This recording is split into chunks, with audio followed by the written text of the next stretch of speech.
Bulletin की शुरुआत करते हैं। यूपी में 1 जून से वैक्सीनेशन को लेकर बड़ी खबर सबसे पहले आपको देने जा रहे हैं। रजिस्ट्रेशन के लिए सुबह 10 बजे से कोविन पोर्टल खुल जाएगा। 1 जून से पूरे प्रदेश में कोविड टीकाकरण अभियान होगा। 12 साल से छोटे बच्चों के अभिभावकों को वरीयता मिलेगी। 3 प्राइवेट अस्पतालों में भी लगेगा कोरोना का टीका। 1 जून से वैक्सीनेशन के लिए आज सुबह 10 बजे से कोविन पोर्टल ओपन होने जा रहा है। वैक्सीनेशन के लिए समय, तारीख और अस्पताल का आप चयन कर पाएंगे। 3 प्राइवेट अस्पतालों में भी कोविड-19 का टीकाकरण होगा।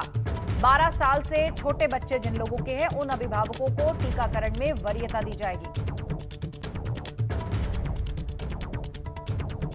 और सीधे लखनऊ लिए चलते हैं। हमारे सहयोगी अनुभव शुक्ला हमारे साथ लाइव जुड़ रहे हैं। अनुभव, आज से कोविन पोर्टल ओपन होने जा रहा है और 1 जून से टीकाकरण अभियान की जो रफ्तार है वो और बढ़ने वाली है।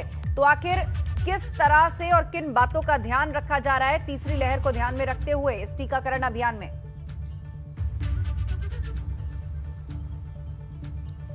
देखिए, बिल्कुल आज से आप रजिस्ट्रेशन करा सकते हैं, यानी 18+ के ऊपर के जो लोग हैं वो रजिस्ट्रेशन करा सकते हैं और अपना सेशन बुक कर सकते हैं। यानी कहाँ उन्हें किस अस्पताल में किस जगह पर ये वैक्सीन लगेगी वो स्लॉट बुक हो सकता है। और इसमें भी जो प्राथमिकता है वो जो 12 वर्ष से कम बच्चे हैं उनके जो अभिभावक हैं उनको दी जाएगी, क्योंकि सरकार ने ये योजना तैयार की है कि 1 जून से लेके पूरे जून महीने में यूपी सरकार पूरे प्रदेश में 1 करोड़ लोगों का वैक्सीनेशन करने का उसने लक्ष्य रखा है। और इसीलिए अब अगर हम कहें तो इस तरीके से तेज़ी लाई जा रही है इस अभियान में।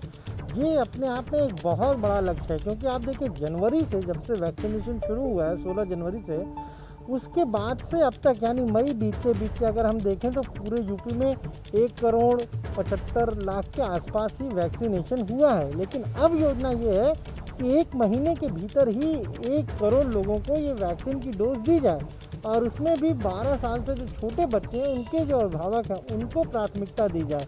ये इसलिए क्योंकि जो तीसरी लहर की बात हो रही कोरोना की, उसमें बच्चों पर ज़्यादा असर होने की बात कही जा रही है। और अगर ऐसे में उनके जो अभिभावक हैं, जो छोटे बच्चे, उनके अगर पेरेंट्स को ही टीका लग जाएगा तो पेरेंट्स के ही माध्यम से ये माना जाता है कि संक्रमण फैलेगा बच्चों में। तो जब पेरेंट्स ही वैक्सीनेट होंगे तो फिर दिक्कत नहीं होगी, तब इसका खतरा कम रहेगा। और इसीलिए सरकार ने ये लक्ष्य निर्धारित किया है कि पूरे जून महीने में उत्तर प्रदेश में 1 करोड़ लोगों को टीका लगाया जाएगा। जी हाँ, बिल्कुल। और पूरे जून महीने में 1 करोड़ लोगों को कवर किया जाएगा, उनको टीका लगाया जाएगा। बहुत बड़ा लक्ष्य यहाँ पर सरकार ने रखा है और उसके लिए अब तैयारियां भी शुरू हो गई हैं। आप बने रहिए अनुभव हमारे साथ, आगे भी खबर पर आपसे चर्चा के लिए लौटेंगे। लेकिन अपने दर्शकों को बता दें कि सीएम योगी आज टीम 9 की बैठक करने वाले हैं और आज सुबह 10:30 बजे सीएम योगी ये बैठक करेंगे। आंशिक कर्फ्यू के दौरान छूट का दायरा बढ़ाने पर चर्चा होगी। कुछ और व्यावसायिक गतिविधियां 1 जून से पूरे प्रदेश में खुल सकती हैं। उत्तर प्रदेश में लगातार कम हो रहे हैं कोरोना केस और इसीलिए अब अनलॉकिंग की प्लानिंग शुरू हो गई है। शनिवार को 24 घंटे में 2287 नए केस सामने आए। 7902 कोरोना संक्रमितों ने कोविड को मात दी है। 24 घंटे में 157 कोविड पॉजिटिव मरीजों की मौत भी हुई है। उत्तर प्रदेश में 50,000 से कम हुई है कुल एक्टिव मरीजों की संख्या। प्रदेश में अब कुल 46,201 एक्टिव केस मौजूद हैं। अनुभव शुक्ला हमारे साथ जुड़े हुए हैं। अनुभव, अनलॉकिंग के लिए किस तरह तैयारियां चल रही हैं और क्या खुल सकता है, क्या बंद रह सकता है, किस तरह की चर्चा फिलहाल? देखिए, ये तो लगभग सहमति बन गई है कि 1 जून से, यानी अभी जो 31 तक आंशिक कर्फ्यू है, वो 1 जून से उसमें कुछ ना कुछ रियायत जरूर मिलेगी। चाहे वो व्यावसायिक गतिविधियों की बात कर लें तो उनमें भी थोड़ी ढील मिलेगी और जो सरकारी जो दफ्तर है वहाँ पर बहुत कम नंबर्स में लोगों को बुलाया जा रहा है। प्राइवेट जो ऑफिसेज हैं उनको बंद किया गया, तो इनमें ज़रूर कुछ छूट मिलेगी। हाँ, ये ज़रूर हो सकता है कि उसमें रिस्ट्रिक्शन ये रहे कि आधे स्टाफ को ही बुलाया जाए। फिर हो सकता है कि हफ्ते में 3 या 4 ही दिन खुले। इन्हीं सारी चीज़ों पर मंथन आज होगा, इन्हीं सारी चीज़ों पर आज जो है वो सहमति बनेगी टीम 9 की और उसके बाद ही ये तय होगा कि क्या नए दिशा निर्देश होंगे। ये तो माना जा रहा है कि अभी हफ्ते भर के लिए आंशिक कर्फ्यू उसी तरह रहेगा, क्योंकि इस आंशिक कर्फ्यू का ही असर आप कहिए कि जिस तरीके से ये मामले कम हुए हैं कोरोना के, वरना इस उत्तर प्रदेश में 30 अप्रैल को 3,10,000 मामले थे सक्रिय केस, आज वो 46,000 के आसपास पहुंच गए हैं, तो काफ़ी कमी आई है। लखनऊ की अगर बात कर लें तो यहाँ 71 दिनों बाद इतने कम मामले सामने आए बीते 24 घंटे के दौरान। कल 106 ही मामले मिले थे, जो कि मार्च में इससे पहले मिले थे। तो इस कोरोना कर्फ्यू का ये असर है कि केसेस कम हुए हैं और अब इनमें थोड़ा रिलैक्सेशन देने की भी ज़रूरत है। क्यों? क्योंकि लंबे समय से व्यावसायिक गतिविधियां बंद हैं, दुकानें बंद हैं, व्यापारी कहीं उनकी दुकान नहीं खुल रही, शॉप्स नहीं खुल रही, तो उनका जो कारोबार है वो ठप हुआ है। कल कुछ व्यापारी नेताओं ने मुख्यमंत्री से मुलाकात भी की थी, उन्होंने अपनी बातें भी रखी हैं और ये माना जा रहा है कि जो कुछ भी देखिए, जहाँ पर संक्रमण के मामले जिन जिलों में ज़्यादा हैं वहाँ पर रिस्ट्रिक्शन बरकरार रहेगी, लेकिन जिन जिलों में जो संक्रमण की दर है वो बेहद कम है या वहाँ 0 केस आ रहे हैं या दहाई में मामले आ रहे हैं, तो वहाँ पर ज़रूर कुछ रिलैक्सेशन ज़्यादा होगा उस शहर के मुकाबले जहाँ संक्रमण ज़्यादा है। और सरकार की तैयारी ये है कि जिलाधिकारी को ये पावर दी जाए, वो तय करे अपनी स्थितियों को देखकर कि वहाँ पर किस तरीके से क्या छूट इस आंशिक कर्फ्यू में देनी है। जी बिल्कुल, आप बने रहिए अनुभव हमारे साथ। तो आज बैठक होगी, इसी पर खासतौर पर मंथन होने जा रहा है। अब देखना होगा कि अनलॉकिंग को जो है वो किस तरह और कितने फेजेस में किया जाता है। कोरोना संक्रमण के बीच 56 लाख छात्रों के हित में फैसला लेते हुए यूपी सरकार ने एक बड़ा फैसला लिया है। साल 2021 की 10वीं की बोर्ड परीक्षा को रद्द कर दिया गया है। तो संक्रमण के हालात ठीक होते ही जुलाई के दूसरे हफ्ते में 12वीं की बोर्ड परीक्षा हो सकती है। 12वीं की परीक्षा 1.5 घंटे की होगी और केवल 3 सवालों का उत्तर देना होगा। आपको बता दें कि 12वीं की बोर्ड परीक्षा के लिए इस साल 26,10,316 छात्रों का रजिस्ट्रेशन हुआ है। वहीं क्लास 6, 7, 8, 9 और 11th के स्टूडेंट्स को प्रमोट करने का निर्णय लिया गया है। 10वीं की परीक्षा कैंसिल होने का फायदा 29,94,312 स्टूडेंट्स को मिलेगा। हालांकि बच्चों की पढ़ाई बाधित ना हो, इसके लिए ऑनलाइन और टीवी चैनल के माध्यम से सरकार ने पढ़ाई की व्यवस्था की थी। साथ ही इसके लिए 29 लाख से ज्यादा व्हाट्सएप ग्रुप बनाए गए थे, जिसमें प्रिंसिपल से लेकर टीचर्स और स्टूडेंट्स के लिए सिलेबस को पूरा किया गया था।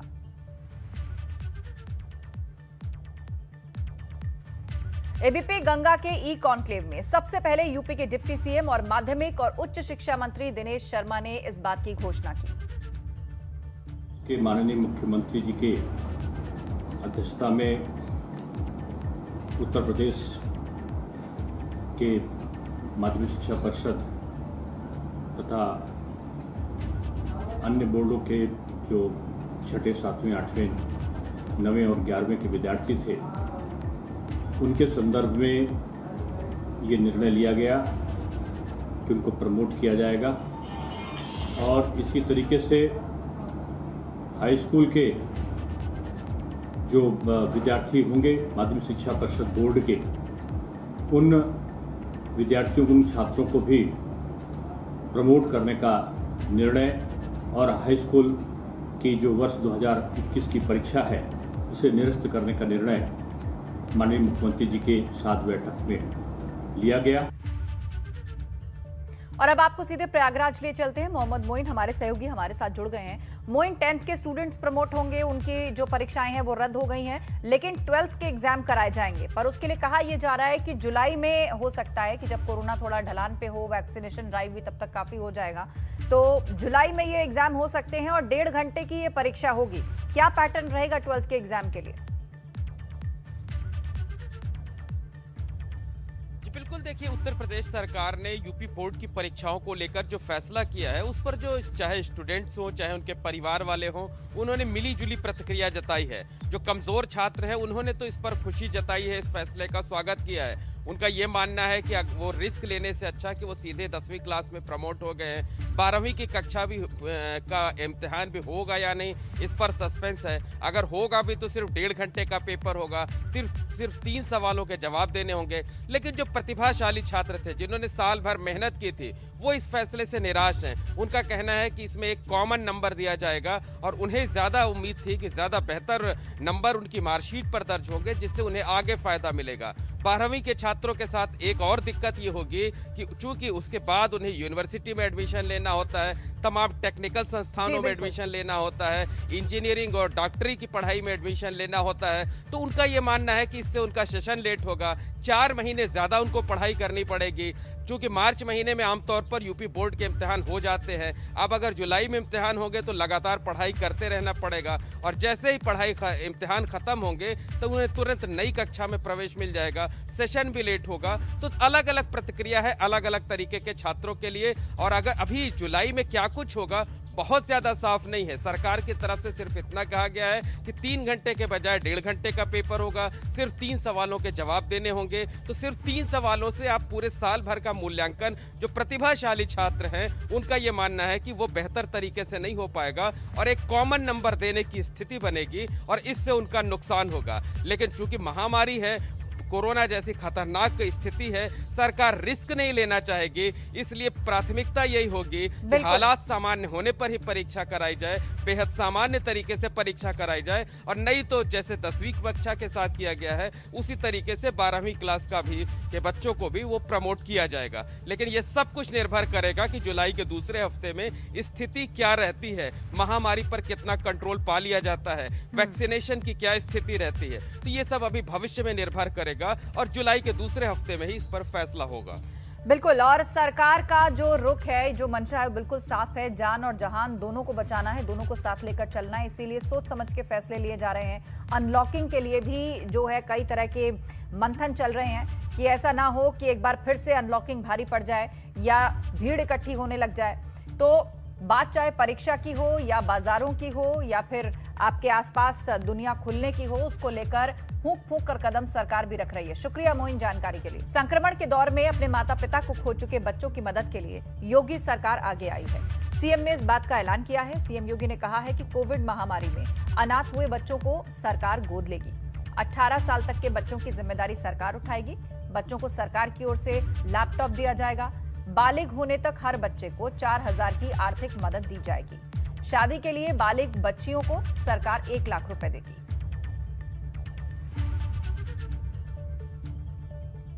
इस पूरे मामले पर सीएम ऑफिस की तरफ से एक ट्वीट भी किया गया है। आइए आपको दिखाते हैं क्या इस ट्वीट में लिखा है।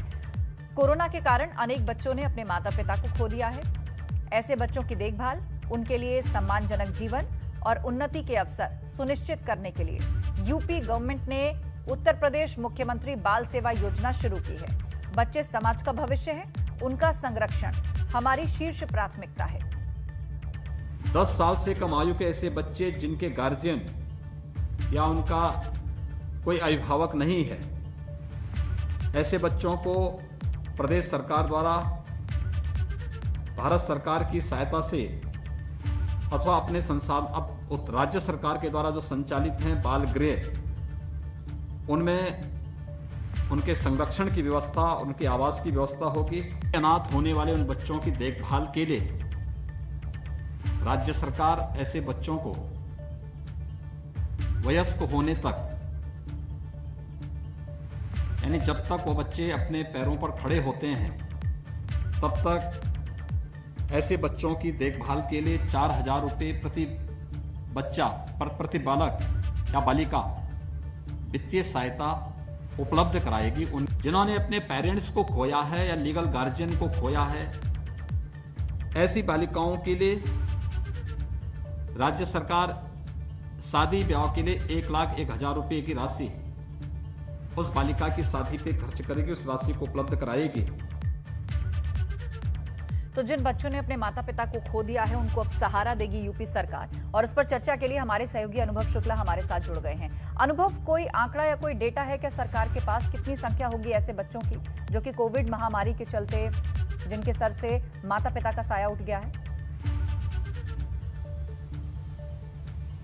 देखिए, कुछ समय पहले बाल आयोग जो है उत्तर प्रदेश का, उसने अपनी तरफ से जो आंकड़े जुटाए थे उसमें तकरीबन 515 ऐसे बच्चे थे जिनके सिर से माता पिता का साया इस सेकेंड वेव में, कोरोना की सेकेंड वेव में उठ गया है। और हालांकि जो महिला बाल विकास विभाग है उसकी तरफ से जो प्रमुख सचिव, उन्होंने सभी जिलों में जिलाधिकारियों से ये पूछा है, जानकारी मांगी है कि ऐसे एक्चुअल बच्चों की संख्या कितनी है। लेकिन ये माना जा रहा है कि इसी के आसपास 500-600 के आसपास बच्चों की संख्या है। और जो कल मुख्यमंत्री ने ऐलान किया, एक बहुत बड़ी राहत की बात है ऐसे बच्चों के लिए जिनके सिर से माँ बाप का साया उठ गया कोरोना की इस दूसरी लहर में। और अब सरकार ने उनकी जिम्मेदारी कहीं ना कहीं ले ली है और एक तरीके से हम कहें तो अभिभावक की भूमिका में सरकार, मुख्यमंत्री अब नज़र आ रहे हैं। 4,000 रुपये ऐसे बच्चों को जिनके माता पिता का साया उठ गया, जिनके गार्जियन नहीं रहे, उनका जो भी उनका केयर टेकर होगा उसको हर महीने 4,000 रुपये दिए जाएंगे।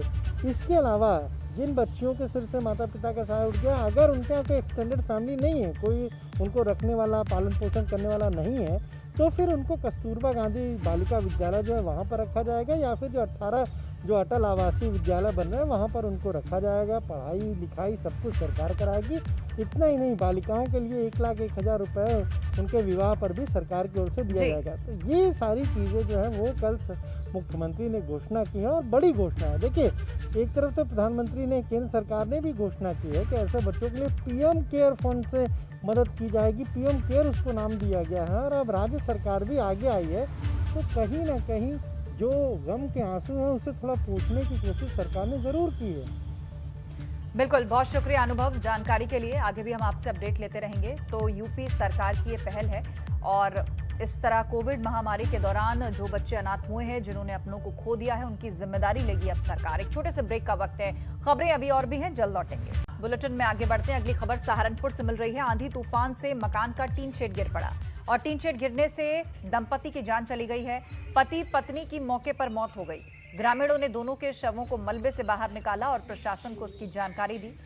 अभी तक वहां कोई नहीं पहुंचा है। पुलिस प्रशासन का कोई भी कर्मचारी लोगों के मुताबिक वहां मौजूद नहीं है। और ये घटना स्थल की तस्वीर, जहां टीन शेड गिर गई और इसके नीचे दंपति की दबकर मौत हो गई। तेज आंधी तूफान आया, जिससे भरभरा कर इस मकान की दीवार और टीन शेड गिर पड़ा, और मकान के अंदर मौजूद पति पत्नी दोनों की मौत हो गई। और अब आगरा से एक बड़ी खबर हमें मिल रही है। लखनऊ एक्सप्रेस वे पर सड़क हादसा हुआ है। हादसे में 13 लोग गंभीर रूप से जख्मी हो गए हैं। एक्सप्रेस वे पर अनियंत्रित होकर बस पलट गई है। बस में बैठी 91 सवारियों में से 13 सवारियां घायल हो गई हैं। मौके पर स्थानीय पुलिस पहुंची और इलाज के लिए घायलों को अस्पताल में भर्ती करवाया गया। तो लखनऊ एक्सप्रेस वे पर यह हादसा हुआ है। 13 लोगों के घायल होने की खबर है।